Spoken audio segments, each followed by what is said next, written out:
Hello everyone, welcome to this edition of The Inside. I am Babler Jonathan. Today we're going to be analyzing a political idea presented by 4 political parties in 2016 as the solution to the political, socio-economic and security challenges that Cameroon is facing today. The idea is championed by the UPC, Manidem, CPP, PAP and MP3 political organizations and many civil society organizations including Stand Up for Cameroon and Mothers of the Nation.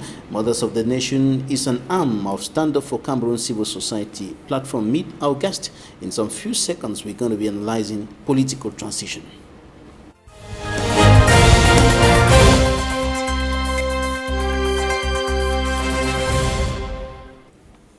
Our guest today is one of the most outspoken and courageous politicians in the Republic of Cameroon. She is also a civil society leader. Kahbang Walla is the national president of the Cameroon People's Party, the Stand Up for Cameroon. She's also a member of Stand Up for Cameroon Civil Society Platform and Mothers of the Nation. Kahbang Walla, thanks for joining us today.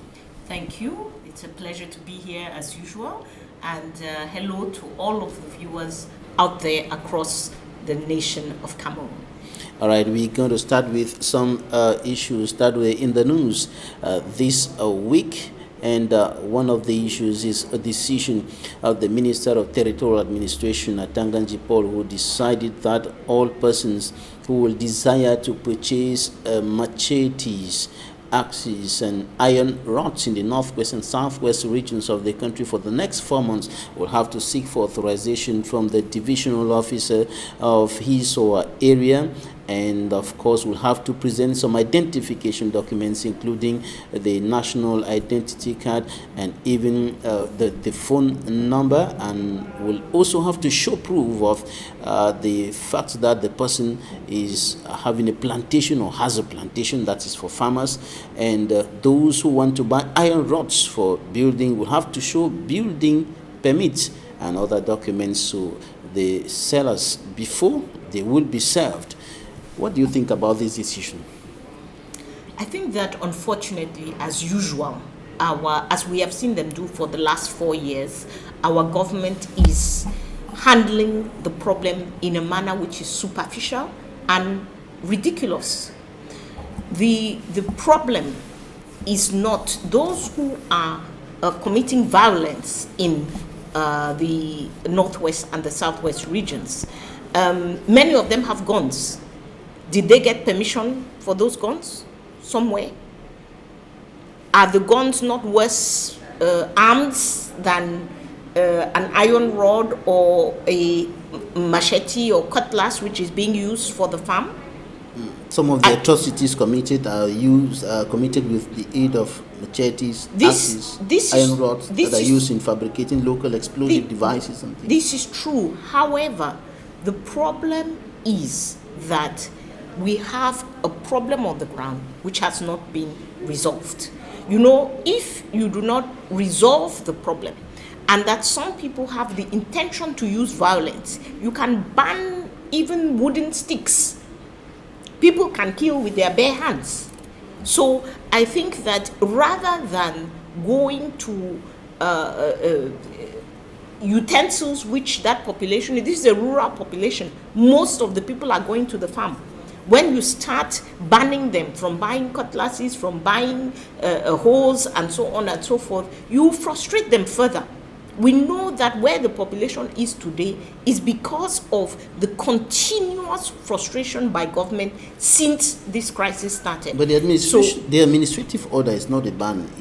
It contains a restriction. It is ridiculous. To control the sale and purchase of those. Imagine if people, how many cutlasses are sold in a day in the market of Kumba or the market of Tiku or the market of Bamenda?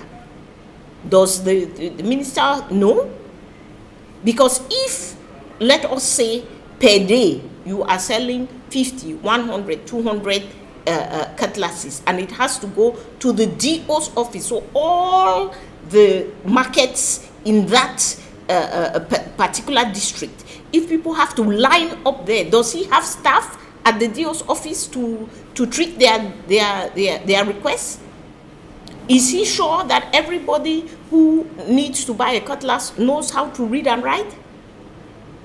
I mean, we always, since the beginning of this crisis, and this particular minister is one of the key people who caused this crisis, because he was one who insisted on holding a certain CPDM meeting on the 8th of December 2016. We will never forget.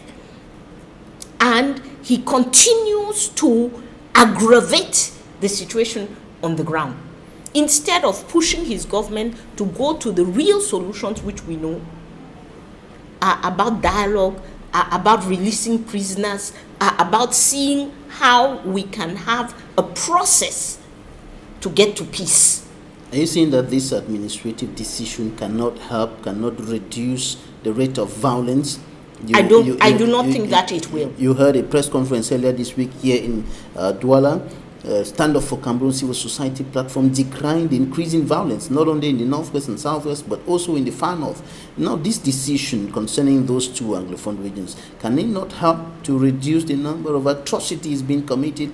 I do not think so, because I think those committing atrocities who have decided to engage in violence, which we decry, we think that those people will always find the means to carry out their violence. So the Minister of Territorial Administration, the job that he has to do is to go to the root cause of the problem, engage this population in dialogue, release prisoners, non-violent prisoners. He is going after cutlasses, but he has people in jail who never held so much as a stick in their hand, but who are in jail for 4 years today, and who committed no crime. You're the one saying so. No, the it's government not. is saying that they committed crimes. No, the people even attributing names like terrorists. The people who were arrested. We can never forget in this crisis. We can never forget the timeline.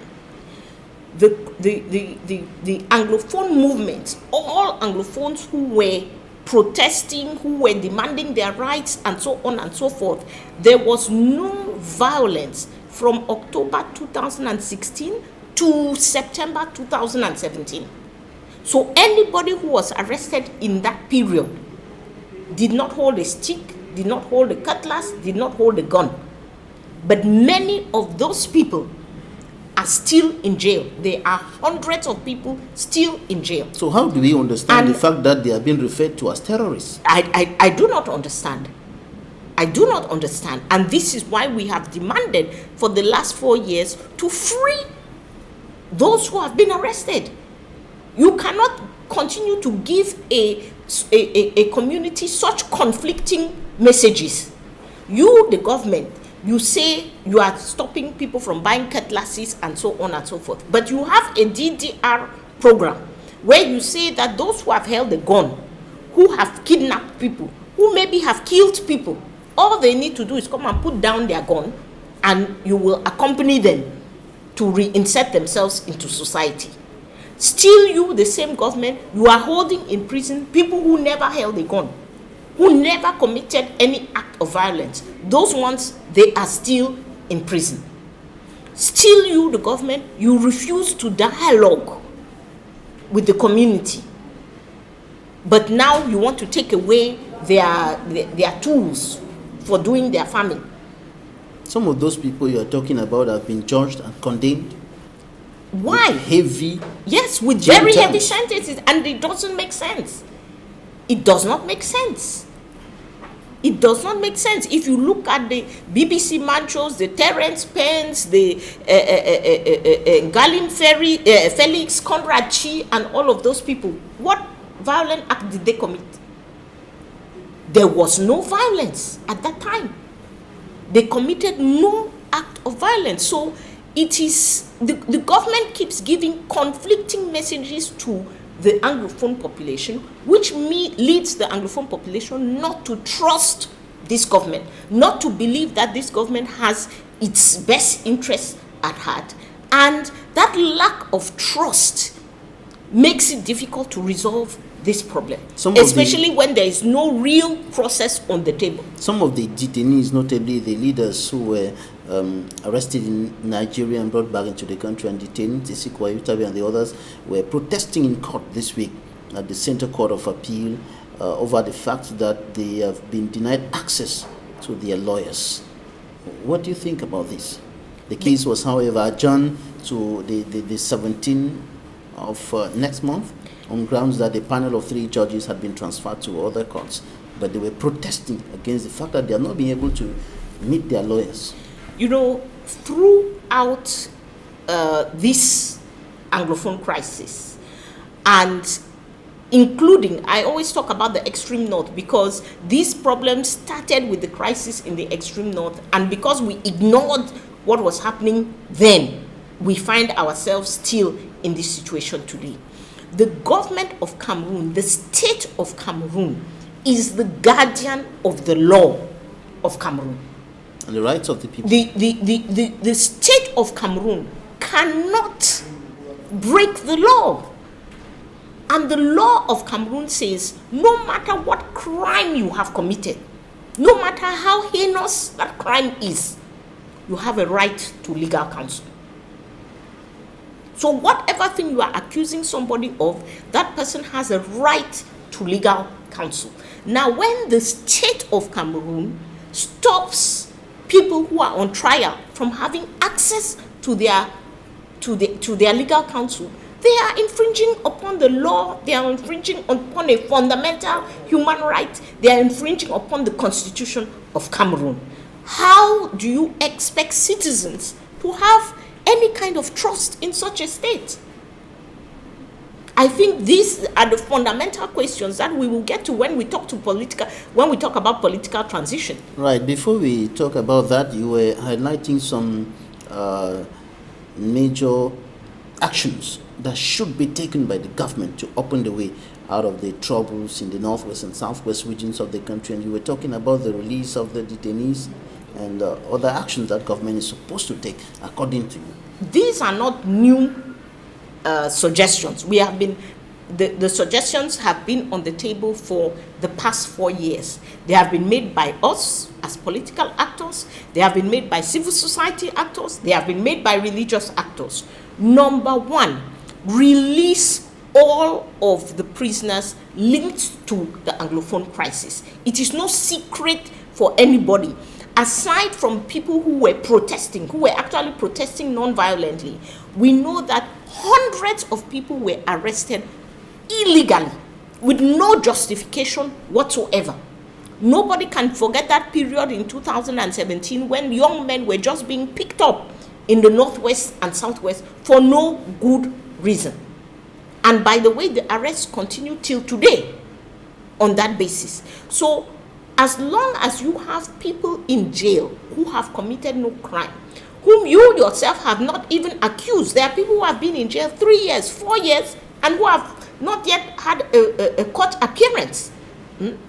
So when government is breaking its own law in that manner, it cannot have the trust of the community. You cannot talk about building peace when you as a state are breaking the law. So that is number one.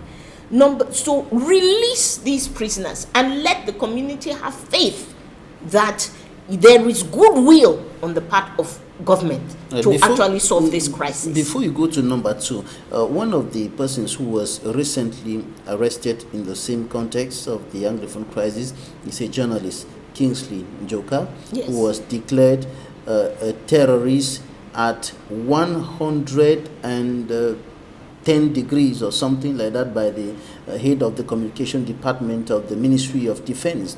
And he declared that he is a terrorist, confirmed. They have checked his computers and discovered that he himself confessed that he was the coordinator of the Bui warriors and all of that. But later on, he rejected that through his lawyers and dragged the spokesperson of the communication department of the Ministry of Defense to court. So first of all, when we, these are all the ways in which the current regime, the BI regime, has really lost its way, if not its mind. Because when you have a court case and you are party to that case, once that case is in court, you do not comment that case in public. Now we have the spokesperson for the military of Cameroon. First of all, that said spokesperson is completely disqualified. In any normal country, this spokesperson would no longer have his job because of the case of Ngarbu. Because this is the same person who stood in front of us and told us a series of lies about Ngarbu. A series of lies about Ngarbu. And then they were not lies. And then the report came out completely disproving him. So in any normal country, that person would no longer have his job. But the fact that, so that is point number one. So first of all, he's not qualified to speak as a spokesperson. But they have kept him in that job. Now, number two is that person now comes out. Who is he? When he is claiming that Mr. Njoka is a terrorist, is he the person carrying out the inquiry? Is he the judge? Is he the lawyer? Who is he? What is he talking about? He's talking about a case which is in court. He has no right to do that. When did he carry out the inquiry? He's claiming that there are things on somebody's computer on the basis of what? You know, we need to stop this nonsense. It's absolute nonsense. That the state of Cameroon, I do not understand what is happening in Yaoundé, because it is as if they have been infected by some kind of madness. You cannot have a whole country when the spokesperson of an army is speaking. That person is speaking on behalf of the entire country. So he cannot make a mistake to be accusing somebody of something which is, he has no proof. Because the case has not yet come up in court for us to have those elements of proof. He can only say Mr. So-and-so is accused of this. That is the extent of what he can say. When he says he has proof that he's a terrorist, my question is, he has that on the basis of what? As who? All right, let's proceed to... Okay. So the second point I was saying is this question of dialogue. And there are two levels of dialogue at this stage. You know, every day that the government wastes time, they make things more complex. There is one level of that dialogue to arrive just at ceasefire. Now, about 3 years ago, you could have that dialogue with a few small group of people, and all of them could declare ceasefire, and maybe you hope that the guns will be silenced. Now there's so many groups. But today there are so many groups on the ground that now ceasefire means going to ground, division by division, village by village, talking with the community, engaging the community in all of its components, and agreeing that first and foremost, no more shooting. No more shooting on the part of the army, no more shooting on the part of the ambas, and this is the role that the community is going to play so that there is no more shooting. And government to take an engagement to say, okay, in this engagement, we are moving our soldiers to this level, out of the daily lives of the community. To the barracks? And the community to be able to say, because of this, if we see this, we will denounce. You need to negotiate that now, right at the grassroots level, because you have allowed the situation to deteriorate to such a level. And every day, and this is our appeal today to Cameroonians as mothers of the nation, that we as Cameroonians must act, because we have spent our time appealing to government, appealing to the separatist fighters, and so on for the last 4 years. For that level of negotiation to take place, the funds, the traditional rulers, yes, of course, will be part of the discussions will lead the people, will be expected to lead the people, but many of them are out of their villages, and government is now struggling to send them back, asking them to go back, and things like that. I think, you see, do you think that's going to be possible? you have the funds. Funds are in different situations according to their villages. Some of them are in, I can say, in conflict with their population. Some of them have left their palaces because the palaces were burned by the army. So the situation of every fund is different. But the safety of the fund, as far as we can see today, is part of that community discussion and negotiation. Funds, by the tradition, at least in the Northwest region, contrary to what people believe, a fund is not a fund in and of himself. He is a fund because the people have decided that there should be a fund, and to make him a fund. And contrary to what people believe, in the traditional governance, there are a lot of rules and regulations. You are not an absolute monarch. There are a lot of rules and regulations, amongst which is that the fund must always care for the well-being of his people. So today, if these discussions are to happen, the situation of the fund and the things that the fund should be present, because the population will have things to say to the fund.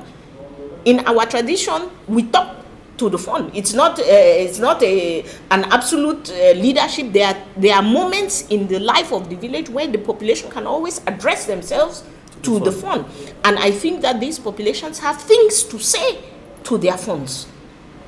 And then we can talk about what needs to be done, what reparations need to be made to be able to get back to a situation, at least a situation of ceasefire. I said there are two levels, because there is one level just to get to ceasefire, and then the second level now to resolve the underlying problems. And that dialogue is a dialogue which must start at that village level, but which must now move to the national level, because it is a question of Anglophones, their identity, their place in this society, their need for an equal status as citizens of Cameroon. So it has to do with the nation itself. It should start from below. It has to start and then from below and move up. And not from up? No, it cannot. It has to be initiated from up. Only government can initiate what we are talking about. But when they initiate it, they go down to the grassroots level first. And not call people in Yaoundé? No, I mean, this, we said it at that time. I hope we're almost 1 year now from Grand National Dialogue. Yes, it's next month will be 1 year from when we did the Grand National Dialogue. And you will remember that we at Stand Up for Cameroon said this is a masquerade and we will not participate in it. We were invited, we refused to participate in it, because you cannot build without a foundation. You have not put a foundation and you want to build something, it's going to fall apart. However, and you are building with people in Yaoundé who are not concerned by the conflict on the ground. However, the government is progressing with its with the recommendations of the national dialogue, the implementation of the spatial status reconstruction, and so on and so forth. We will not talk about that today.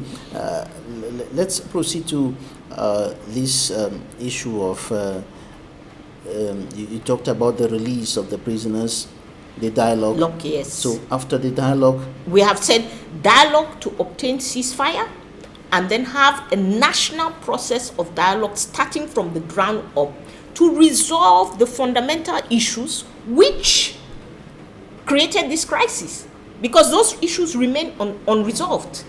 The question of the Anglophone identity in the nation called Cameroon, the question of Anglophones as equal citizens in the nation called Cameroon remain unresolved.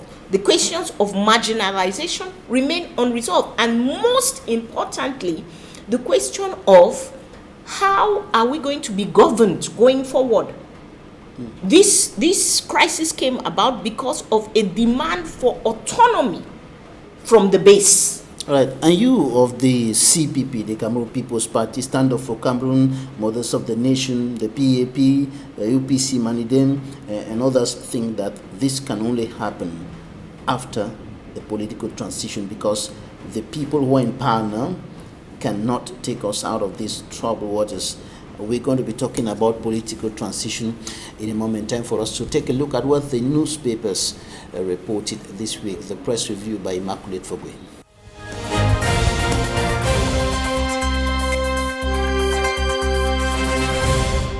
The Sun reports about the ongoing killings in the conflict-hit northwest and southwest regions, with the recent one being that of Comfort Tumasang, who was brutally murdered in Makanga Quarter, Muyuka subdivision, southwest region of Cameroon. The Guardian Post says another video of a man's head being chopped off with the aid of an axe by suspected separatist fighters surfaces on social media. The Guardian Post writes about the military's invasion in several localities in Muyuka few hours after the killing of Comfort Tumasang. This led to the arrest of several persons. According to the Cameroon Insider, the atrocities committed in the two English-speaking regions of Cameroon has led to widespread condemnation across the board. The Herald Tribune describes the treatment meted on ex-separatist fighters by the Disarmament, Demobilization and Reintegration Committee to that of kings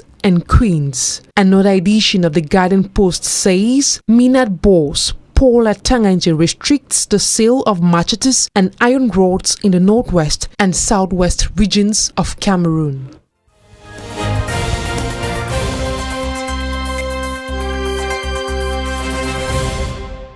Thanks, Immaculate Fogwe, for the press review. Now we're going to talk about political transition. This is an idea that was presented by 4 political parties in 2016 as the solution to the political, socio-economic and security challenges that Cameroon is facing. And I told you at the beginning of this program that today it is championed by the UPC Manidem, CPP, PAP and MP3 political organizations and many civil society organizations, including Stand Up for Cameroon and Mothers of the Nation. And a member of Stand Up for Cameroon and Mothers of the Nation, national president of the CPP political party, is with us today. Kahbang Walla, Edith, can you tell us something about the origin of this idea of political transition in Cameroon?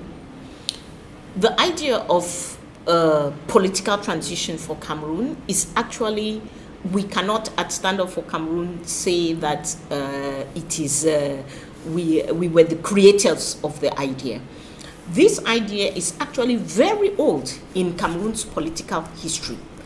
At the time of independence, already UPC as a party talked about the idea of a refounding of the nation, redefining the foundation of the nation. Let us remember that UPC said reunification first and independence second. They wanted the opportunity for what was then East and West Cameroon to come together and discuss how they were going to live together. UPC at the time recognized that those who had been under British colonization and those who had been under French colonization needed to sit down and discuss how is it that they were going to actually cohabit and integrate these two ways of seeing the governance of the country. That conversation has still not taken place to where we are today. There has never been a point in the history of Cameroon where we actually sat down and said, okay, this is the way that things are done in the Anglophone part of the country. This is the way that they are done in the Francophone part of the country. And how do we bring them together? How do we actually enable these systems to cohabit? That discussion as a popular, large discussion has never taken place. So that was already the UPC idea at the time of independence. Then we get to the early 90s. You remember the cry in the early 90s was for a sovereign national conference. A sovereign national conference, once again, the fundamental idea there was that we need to rebuild the foundation of the country.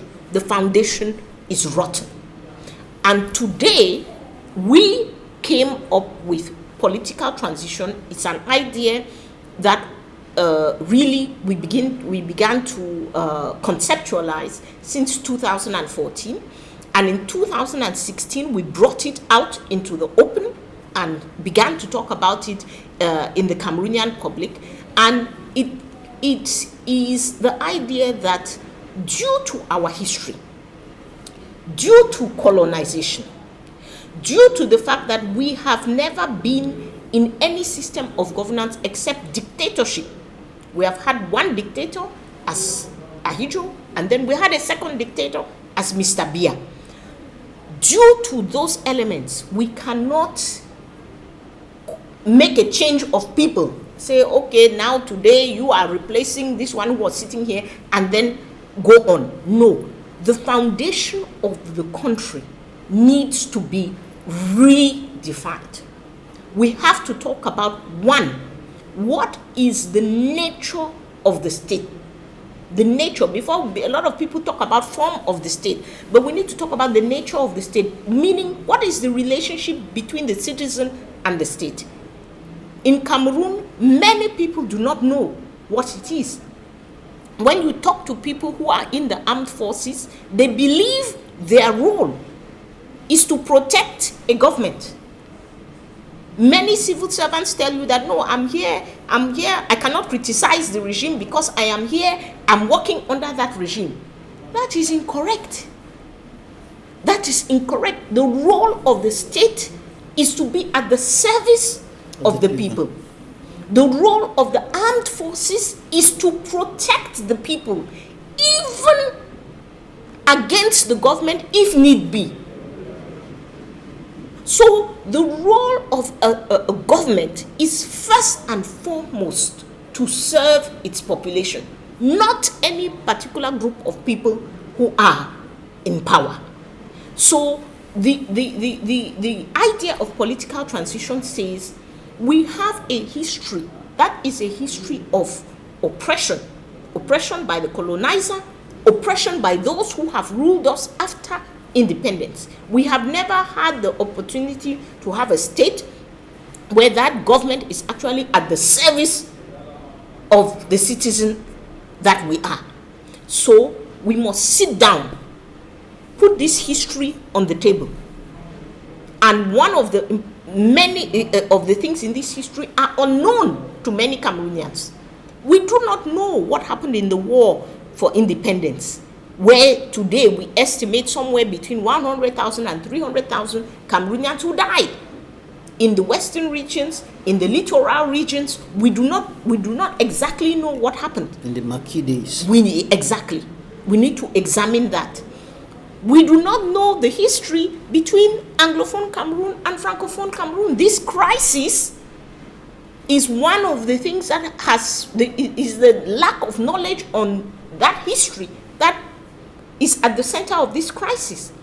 And as we see now in the crisis, everybody is coming up with their own version of the history.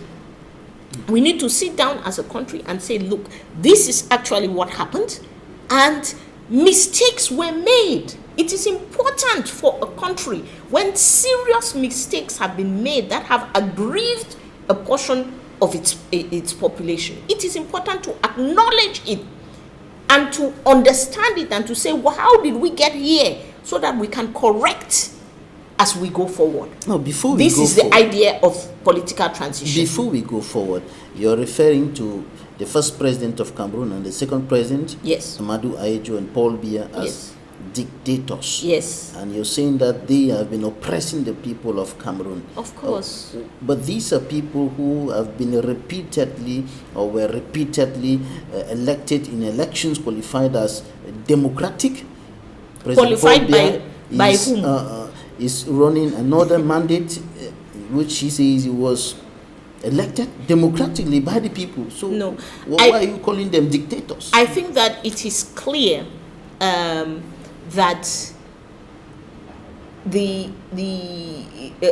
not only in Cameroon but in many African countries, dictators have been able to make elections an instrument that keeps them in power. From the moment when you are talking about somebody being in power for 38 years, that person has not been able to deliver water to the population. That person has not been able to deliver electricity to the population, has not been able to deliver education, to deliver health care. That person has managed the cities of Cameroon such that, like yesterday when we had rain in Douala, we end up being completely flooded and overwhelmed by the situation. Rain which occurs every year and which every single year we are overwhelmed by the situation. So you realize that for that kind of leader to stay in power so long, you have to ask yourself, what has happened in the mechanism? In Cameroon, I am a political leader. I cannot tell you the number of times I've been arrested. If you ask me what were you arrested for, I cannot answer you. I was arrested because I was expressing my political opinion, because I was carrying out non-violent political action. And other political leaders of the opposition we are just coming from a period where we had an entire political party in the leadership of the political party in jail for close to 1 year. And it's close. Yeah. It's now. So we are living in a state of dictatorship. In a dictatorship, democracy. I steal this from, I read it yesterday on the internet. Democracy, by definition, means that you accept dissent. You accept somebody who does not think the same way you do. You accept somebody who has a different conception of the society than you do. So in Cameroon, when you have a different conception than the Biya regime, you are always at risk. There are simple indicators. People are afraid of us as opposition leaders.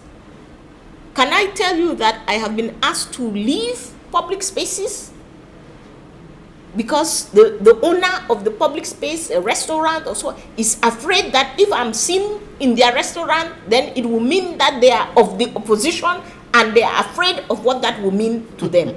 This is by definition a dictatorship. All right. You cannot say you are living in a democracy and people are afraid. Some people are afraid to greet me. Some people are afraid to extend their hand, and they will whisper, "Oh, I saw you there, but you know there were a lot of people around, so I was afraid to greet you." So if you have this kind of fear in a population, then you know that you are in a dictatorship. The fear of being targeted for identifying with a different political opinion. That's all. All right, let's talk about the content of the political transition that you are proposing to Cameroonians today. What is inside that political transition? So as I've said, the idea people should retain is that political transition means rebuilding the foundation of the country.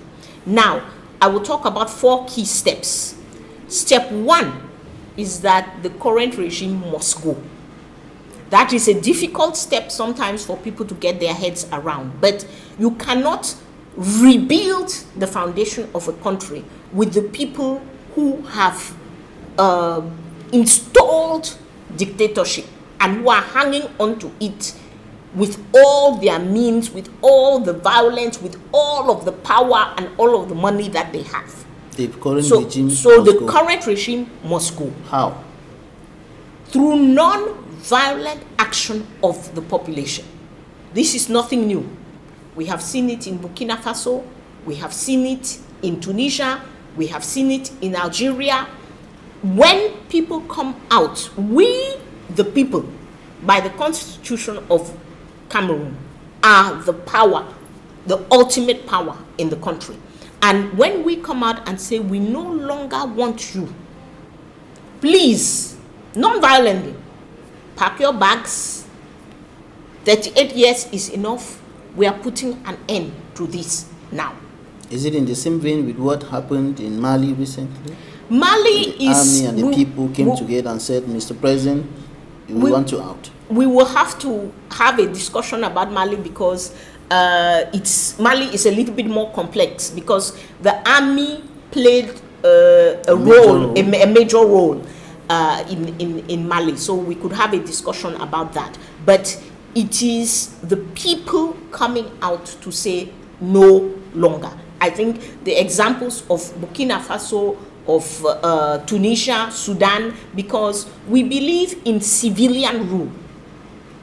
Civilian rule. In the groups who are in political transition, we are not talking about rule by the armed forces. The armed forces in a nation must always be under civilian rule. Now, to have step 2, we must have step 1. Yes. Are you sure this can work?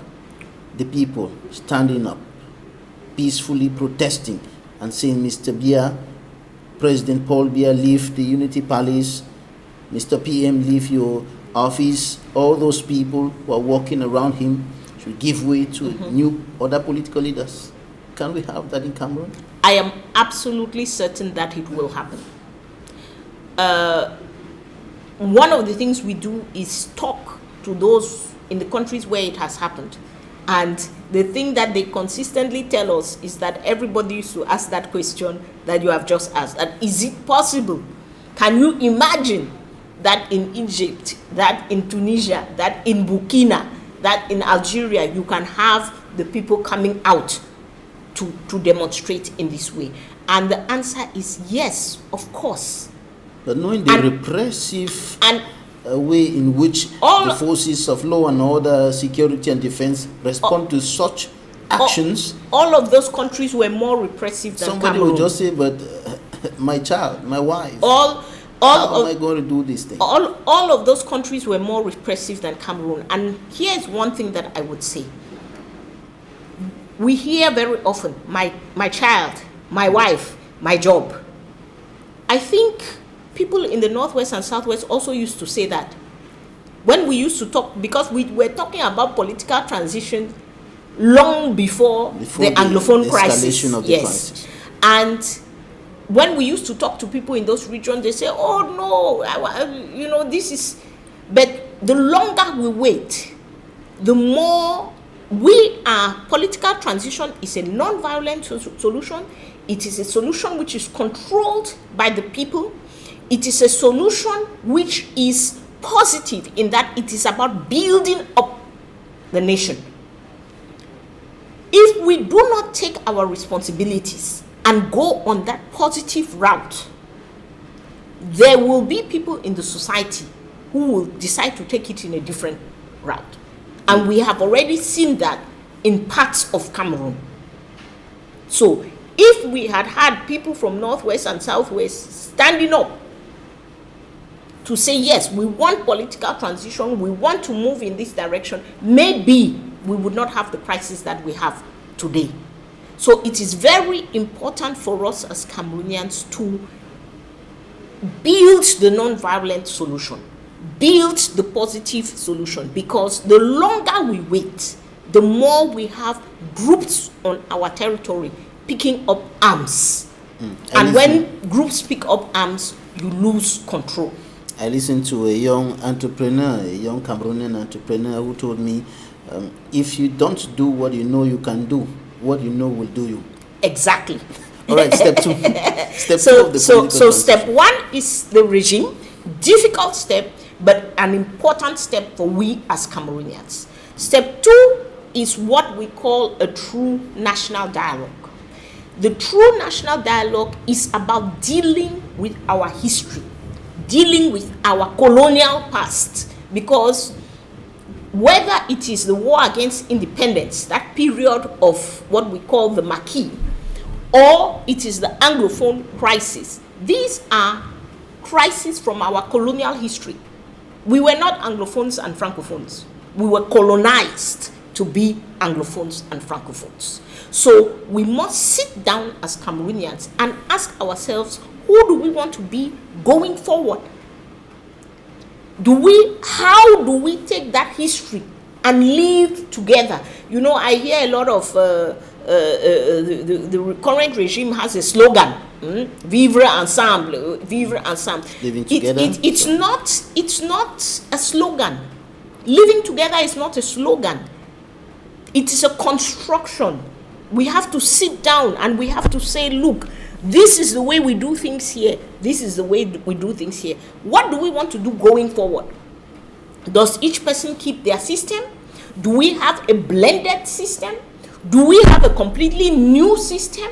These are the questions we have to ask ourselves as Cameroonians. So the national dialogue is about putting our history on the table and then building our future and making decisions about, as I have said, the nature of the state, the form of the state, key institutions. We have to reform the legal system, the judiciary system, and the balance between the judiciary, the executive, and the legislative. Today, many Cameroonians do not know the excessive power of the executive is inscribed in our constitution. So we must have this true national dialogue and then rewrite our constitution. On the basis of the dialogue, we now reform the institutions. We must rewrite the constitution. We must redo the electoral law. We must redo, we must reform institutions such as the armed forces. We should never ever again be a country where when the average citizen sees a policeman, he is scared. Because that is the reality of Cameroon. We are seeing it today in its extreme form in the zones of conflict. But the reality is that even in Yaoundé or Douala, when a Cameroonian sees a policeman, instead of being reassured that I am now in the presence of somebody whose job it is to keep me safe and secure, when a Cameroonian sees a policeman, he's wondering, oh, what is this guy going to do to me? So we have to reform those institutions. And the issue is about merging some of those difficulties, some of those realities in both sides. For example, in British Southern Cameroons, in former British Southern Cameroons, police people were not seen moving around on the street with guns. Absolutely. And but these on the other side, it's a normal exactly thing, and that's what has been deported to the other side. Not only do you have the normal side, but you have a very important point in the history is the gendarme. This force, which is between the army and the police, because the police is a civilian force. It is there for law and order in the community. The army is an external force which is supposed to fight anybody who is attacking you as the country. Now, in the what we adopted from the French, you have this gendarme who is the intermediate force, so who is a violent force existing within the community. This does not exist on the side that was colonized by the British. There was just simply no force known as a gendarme force. So these are the questions we should sit down and discuss together. Today, the British remain one of the countries in the world where a policeman does not carry a gun. Only, I think, about 4% of British policemen carry guns. So we should ask ourselves as a society, do we need police to carry guns? Of course. Or can we create a force which is there for the community, which is there to enforce law, and which is not a violent force? These are the questions for the national dialogue. Step 2 and step. So we go to step 3 now. Step 3 and step 4. Yes. So before that, we're going to take some interviews, and when we come back, we'll look at step 3 and 4 of the political transition proposed by Stand Up for Cameroon, Mothers of the Nation, CPP, PAP, UPC Manidem, and other civil society leaders.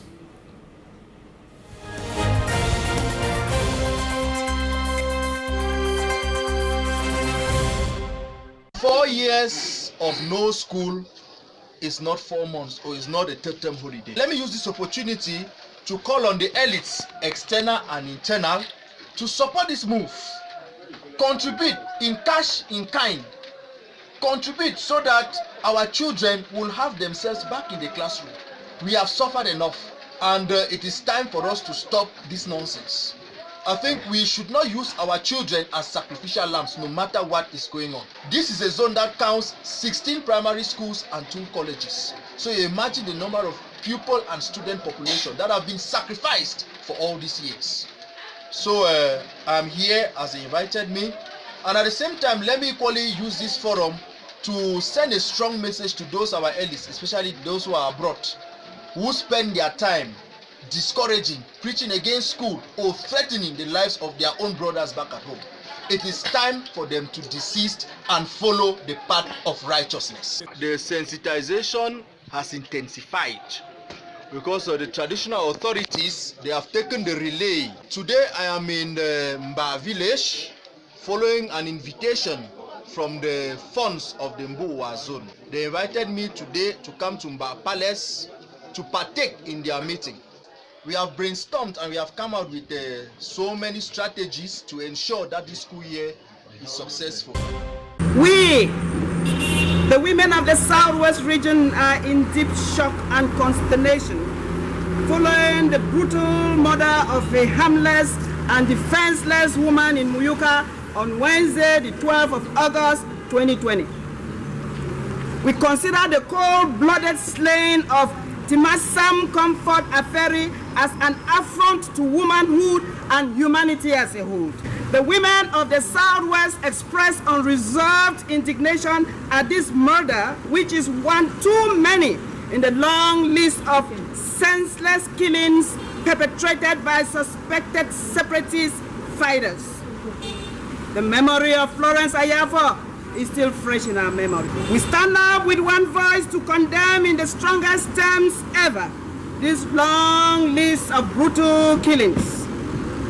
We, the women living in the Southwest region, call on the government to spare no efforts or resources to track down and bring the full force of the law to be applied on the killers of Timasam Comfort Aferi, while inviting the population to give full collaboration to the security forces in their investigations.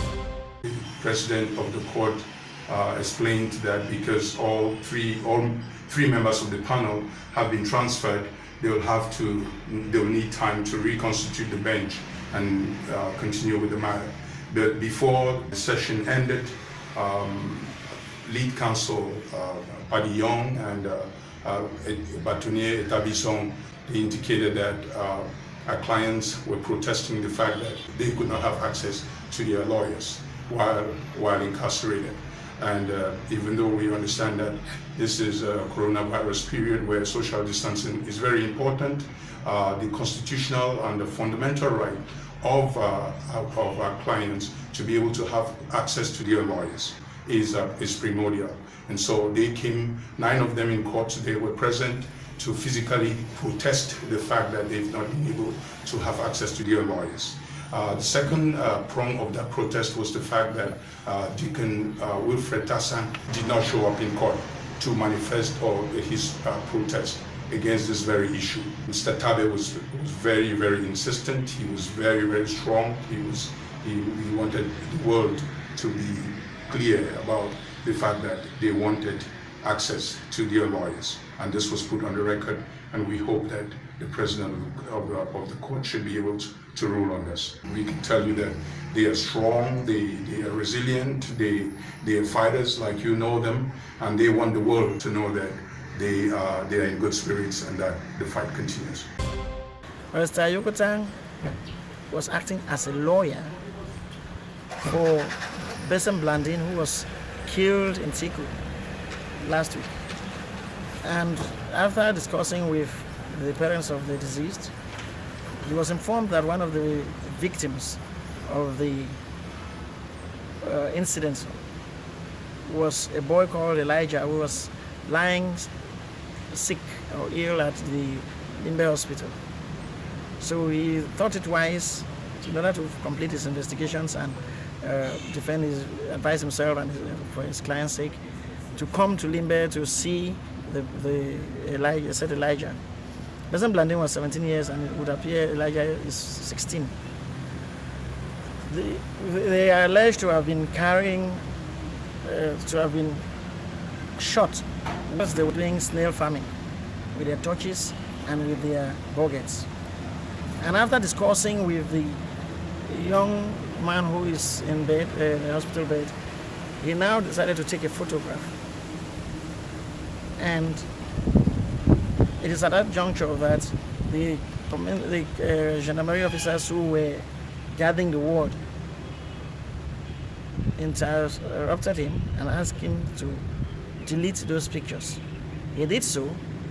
He was asked to leave the hospital ward, and then he protested that he had not finished his discussion, and he shouldn't be, the ward is not military barracks. Of course, the gendarme officer called his commander, who came, and after the explanations that were given, he asked him to go on to take what the photographs that he wanted to take. And then he said, okay, no, he wouldn't take it again because it looks like photographs is a problem. Then they said, why did he delete the ones that he took, and then that he should come to the gendarmerie office, the company.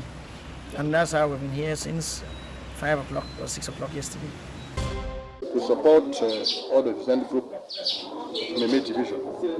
You know, the exercise is not easy for them. That is why he thought necessary to send this small gift to them, to empower them and to permit them to work without any major problem. What I could note to openly say is that monthly they are going to have a small team. They will tell you exactly those who are concerned. They are going to tell you. In general, we are trying to organize them because for sure alone that the exercise will not be really easy. We've got many pictures since this morning that are showing us how roads, houses, and farms are overloaded with floats. This lot of floats have made me decide to call my regional committee, who is going to face those difficulties with our populations. They told us that somebody was just in danger driving a caterpillar, and we sent the SDO there with a team. So they rescued that man. They have asked also population to build houses where they can be saved, but many of them went to tackle with the roads of rivers. And that's why today we are seeing how all those who have built in the place that were forbidden, we see how water is coming to rain and tell people that it is my place. We have to be careful when we are deciding to build a house somewhere here in Douala, and to also ask for a municipal certificate that is just allowing you to build. You know, many of them are built without authorizations. We are working so that many of them that are being surprised by these floods to come and see how we can give some solutions. The measure is to ask people to leave the place where they are overloaded with water, so where the floods are. The source of the leakage of the examinations has been identified and those responsible ascertained. On this basis, provisional measures have been taken, suspending the culprits. The Director of the Office of Baccalaureate du Cameroon, Mr. Roger Etienne Minkulu, has been instructed to ensure the full application of the measures taken. The culprits will be handed over to the competent services of the state to answer for their obnoxious offenses. Cameroon, like all countries in the world, has been affected by the COVID-19 pandemic. Healthcare workers and those who support them on the front line in these health battles have not ceased to give of their times, energy, know-how, and to show their continuous determination to save lives. These collective efforts have enabled us to achieve a social better life that we are called to consolidate.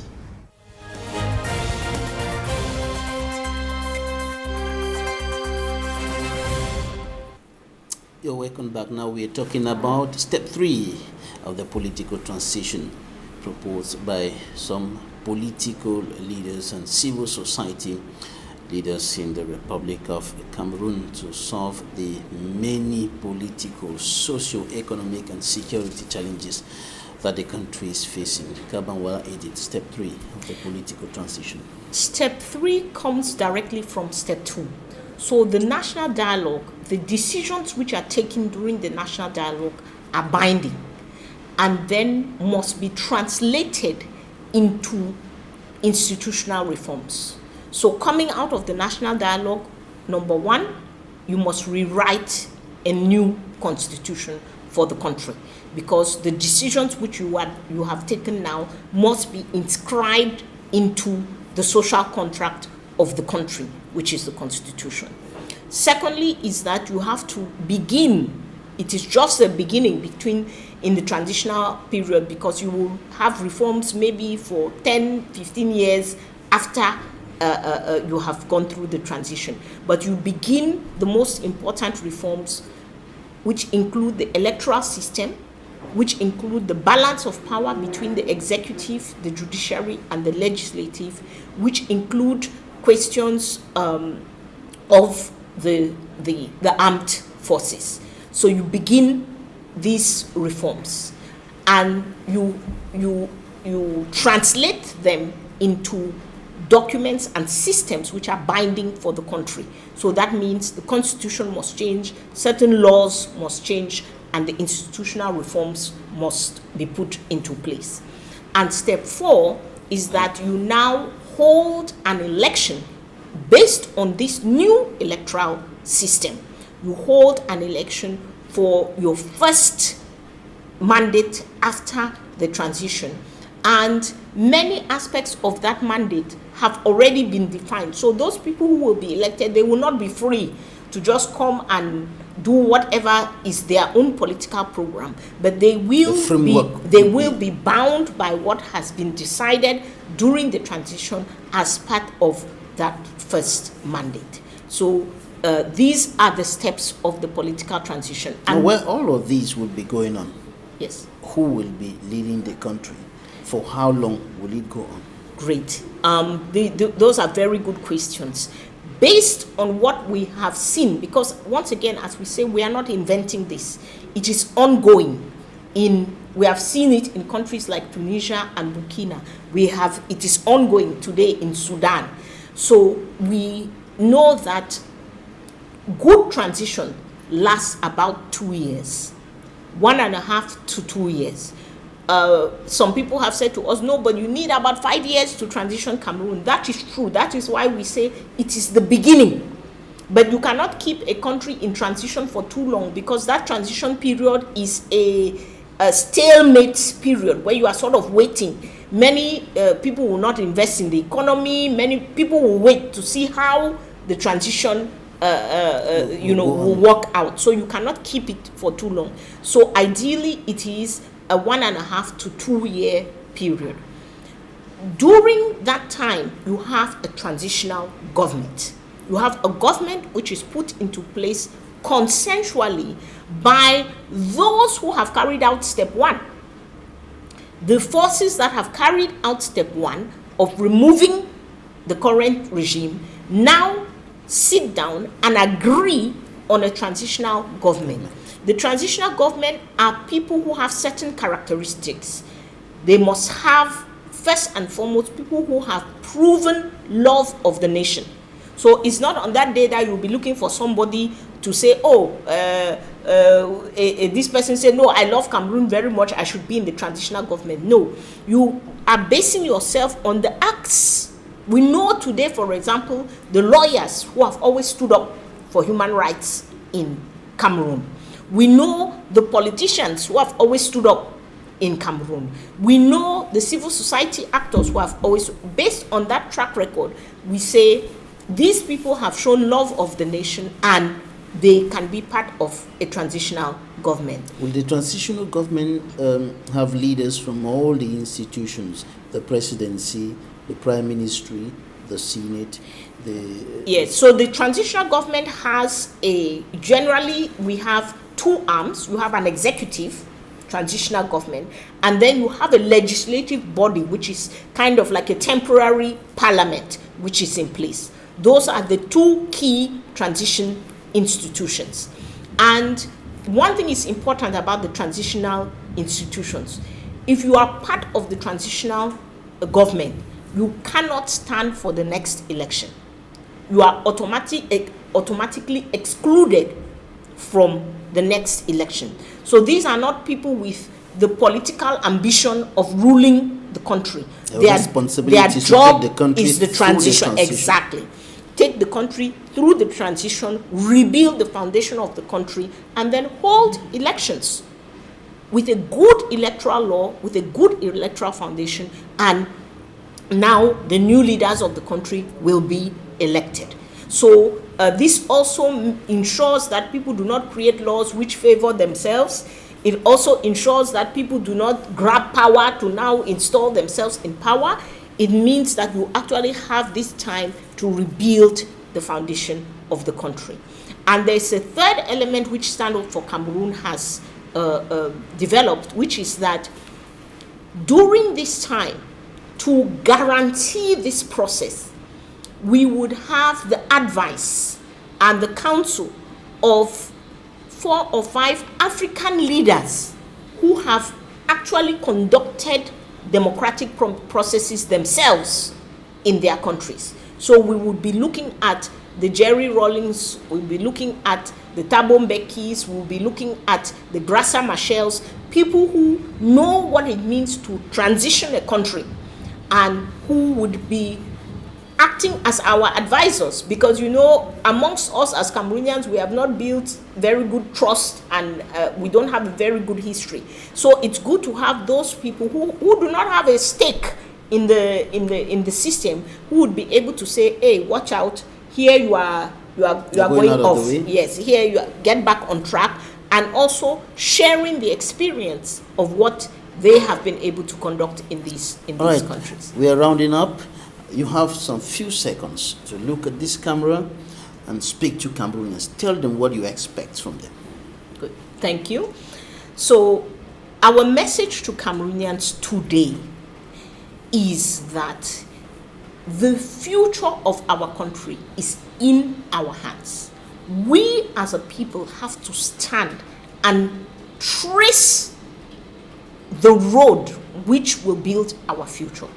That means that you have to join us in the movement to define what we want and carry out non-violent action. We insist on that.